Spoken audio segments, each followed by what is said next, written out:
ایک خوبصورت کہانی دو دوستوں کی۔ رومان اور ثاقب دو بہترین دوست تھے جو ایک ہی محلے میں رہتے تھے۔ دونوں روزانہ مل کر کھیلتے اور ایک دوسرے کی مدد کرتے۔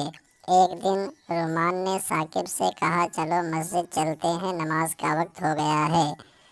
ثاقب نے بہانے بناتے ہوئے کہا، یار آج میرا دل نہیں چاہ رہا ہے، بعد میں چلے جائیں گے۔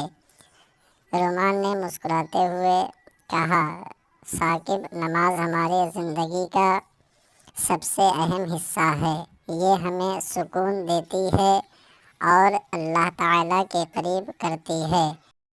ثاقب نے کچھ لمحے سوچا، پھر بولا، تم ٹھیک کہہ رہے ہو، چلو مسجد چلتے ہیں۔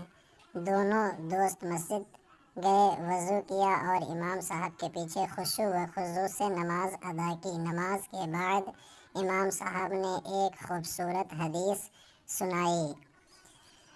ثاقب نے مسکراتے ہوئے جواب دیا، ہاں یہ بہت اچھی بات ہے، ہمیں ہمیشہ نماز باجماعت پڑھنی چاہیے۔